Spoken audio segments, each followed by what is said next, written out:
Министерството за култура годинава значително ги намали парите за реализација на меѓународната струмичка ликовна колонија која одбележува 59 години и е една од најстарите во земјава. Се очекува да додели само 400.000 денари. Ова резултира и со намален број на учесници, што е голем минус за колонијата, кажа Танкица Стојанова, директор на Струмичкиот центар за култура, организатор на оваа уметничка манифестација. Годинава се намалени бројот на учесници, што е еден голем минус за една таква колонија, но таква е ситуацијата и мислам дека треба да знаеме како се справиме во тие услови. Од општина добивме 300.000, што мислам дека за почеток на колонијата е добра сума, а од страна на Министерство треба да добиеме 400.000, кои што се надеваме дека и покрај се ќе ги добиеме.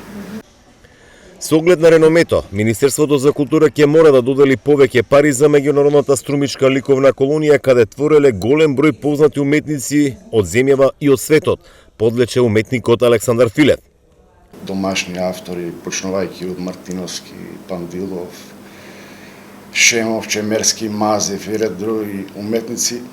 Значи, Струмица треба да биде горда, бидејќи имаме голема традиција, големо богатство и една апел до Министерството, значи да го поддржува повеќе финансиски колонијата. Уметници од земјава, но и од Хрватска, Чешка, Црна Гора, Србија и Бугарија ќе творат на годинашново издание на колонијата, каде ќе обстојува и работилницата за мозаик. Имаме веќе фонд на мозаици, околу 80 мозаика. И многу пати се биле изложувани, не само тука, значи имаше една изложба на нашите мозаици во Рим, со тоа го организираше професорот Газанфер Бајрам.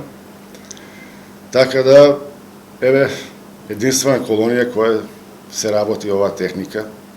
Речиси 3000 уметнички дела во различни техники се чуваат во депото на Струмичката ликовна колонија, каде досега учествувале преку 1200 уметници од земјава и странство.